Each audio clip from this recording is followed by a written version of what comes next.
La autorregulación del flujo sanguíneo en los tejidos específicos, como ya hemos mencionado, depende de varias variables, por ejemplo, la concentración de oxígeno, los niveles de dióxido de carbono y el pH.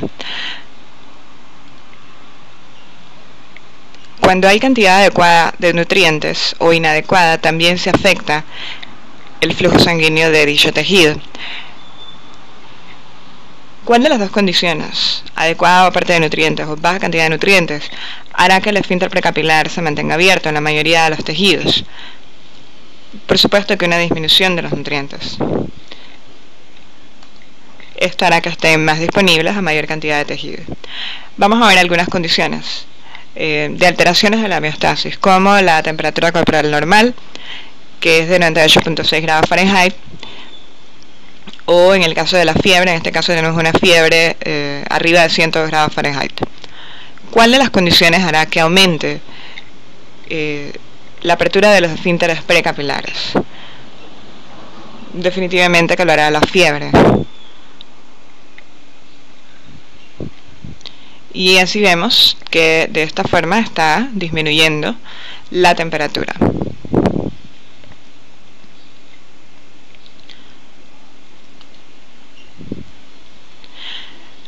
Disminución de la presión arterial, disminución de la estrechez de la arteriola, aumento de la presión arterial, constricción de la arteriola. Existen factores físicos locales, como el cambio de volumen y presión, que actúan como estimuladores de la autorregulación, que afectan a las arteriolas.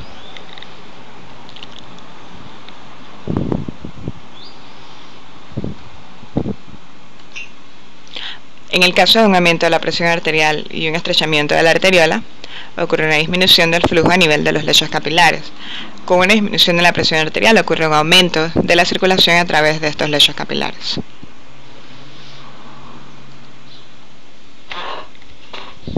El intercambio capilar. En los capilares verdaderos, que son donde se da el intercambio correcto de nutrientes, aquí se intercambian sustancias necesarias para el tejido y sustancias de desecho. Tenemos la fenestración, tenemos la célula endotelial, esta es la pared del vaso sanguíneo, una hendidura, la lámina basal del capilar, las células del tejido, la membrana celular del tejido, y este es el lis o líquido intersticial. Tenemos además una vesícula citoplásmica, y todo esto constituye la barrera de intercambio de solutos y de nutrientes. La mayoría de los solutos se van a mover a través de la pared capilar, a través de la difusión, por medio de difusión. El caso del oxígeno y el dióxido de carbono. El dióxido de carbono tiene que difundir hacia el capilar y el oxígeno hacia el tejido. Las moléculas liposolubles, esas dos, CO2 y oxígeno, difunden a través de la membrana. Y vamos a observar, ahí está, la difusión. Y el eritrocito cumple su función de transporte de gases.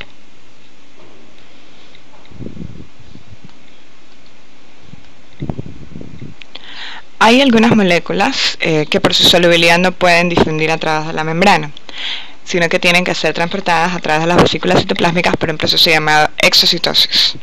Aquí vemos un ejemplo. Y de esta manera los nutrientes llegan a la célula en lugar de pasar a través de la difusión. Hay sustancias hidrosolubles como los aminoácidos y los azúcares que difunden del capilar hacia a través de hendiduras llenas de fluido o fenestraciones.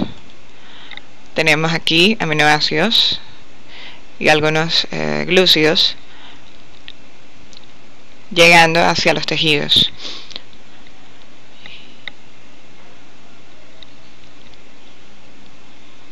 El fluido, que tiene muy poco que ver con intercambio de nutrientes, o el flujo de este líquido, también ocurre en el lecho capilar. Aquí lo estamos viendo. En el caso de este fluido, sí podemos observar dentro de un capilar verdadero, que es donde se da el intercambio. este flujo es importante en determinar la cantidad de líquido que va a estar en la sangre y en el espacio intersticial. Este es un capilar linfático, el que está en verde, y este es el capilar sanguíneo.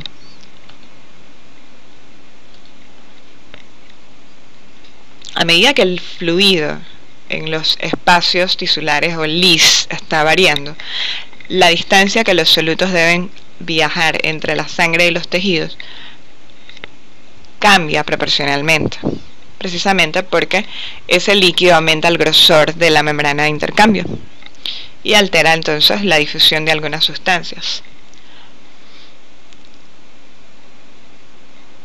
Este fluido representa el balance entre la presión hidrostática, que es la presión que ejerce la columna de agua o de líquido, y la presión osmótica, que actúa en el lecho capilar. La presión hidrostática la ejerce el líquido que está dentro del capilar. La presión hidrostática se correlaciona con la presión arterial, es ejercida por la sangre. Es equivalente en este caso a la presión arterial de los capilares. En el extremo arterial tiene un valor de 35 milímetros de mercurio, en el extremo venoso tiene un valor de 15 milímetros de mercurio. También se llama presión de filtración porque hace que el fluido o fuerza el fluido fuera del capilar. Debido a la fricción que se encuentra en los capilares, esta presión hidrostática es menor en el extremo venoso. Veamos ahora qué pasa con la presión hidrostática del fluido del intersticial o del LIS.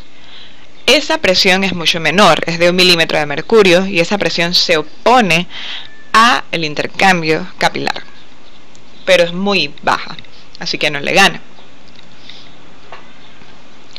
En teoría la presión hidrostática se opone a ella, a la presión de filtración. Sin embargo, hay muy poco tejido, muy poco líquido en el tejido intersticial, en LIS, normalmente, porque este líquido es recolectado, como vemos aquí en verde, por los capilares linfáticos, que están regados por todo el cuerpo. Entonces la presión del LIS, la presión hidrostática del LIS es muy baja, y por lo tanto no afecta la filtración a nivel del capilar en condiciones normales. Entonces esta presión hidrostática neta da a favor de la presión de filtración. Si tenemos 35 en el extremo arteriolar de hidrostática capilar y 1 de hidrostática del LIS, nos da 34, y ese es un valor que favorece la filtración. En el extremo venoso sería 15 la presión hidrostática del capilar y 1 la presión hidrostática del LIS, y nos da 14. Vamos a ver la osmótica. La presión osmótica es la presión que jala el agua o el líquido dentro del capilar, o que mantiene el líquido en un lugar.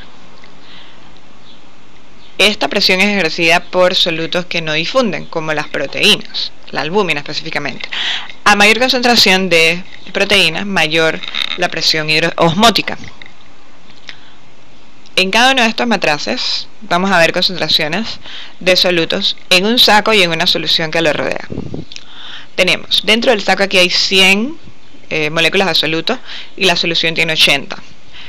En este segundo, en el saco hay 1000 y la solución tiene 80, y en este tercero hay 100 y la solución tiene 200. Vamos a observar qué pasa en el primero. El saco se llenó de agua porque tiene mayor concentración.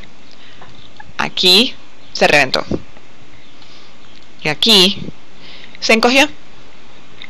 Entonces hubo movimiento hacia dentro del saco, demasiado movimiento hacia dentro del saco, y pérdida de líquido del saco hacia el matraz por alteración de la presión osmótica. Debido a su alto contenido de proteínas, el lecho capilar, el capilar sanguíneo, tiene una presión osmótica relativamente alta, que tiende a mantener el líquido dentro de los capilares, como el primer saco que vimos en el ejemplo de los matraces.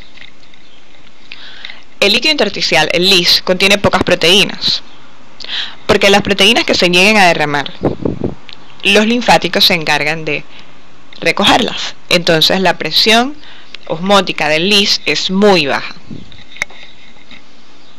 y esa presión osmótica del capilar y la osmótica del intersticial dan una presión neta de 22.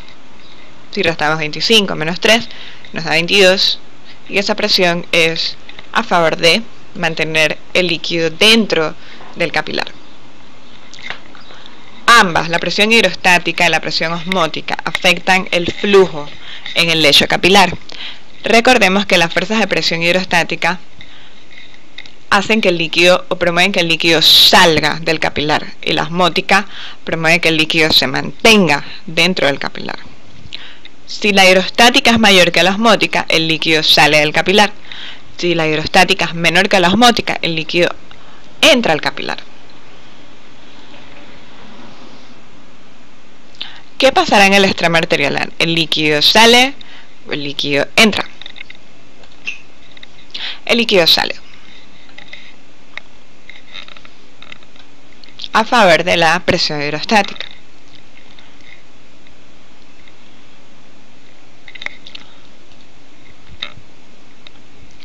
¿Qué pasará en el extremo venoso? En el extremo venoso, recordemos que tenemos una presión osmótica neta de 22 y una hidrostática de 14. La que le gana es la presión osmótica, es mayor que la hidrostática. El líquido se mantiene dentro del capilar. En resumen, los factores que regulan el flujo sanguíneo de cada órgano dependen de compuestos químicos y factores físicos locales. Las sustancias liposolubles se mueven a través de los capilares por difusión, y las hidrosolubles se mueven por poros o por exocitosis a través de fenestraciones que favorecen el proceso. El flujo de líquido ocurre en el lecho capilar y refleja el balance entre las presiones hidrostática y osmótica que actúan tanto dentro como fuera del capilar.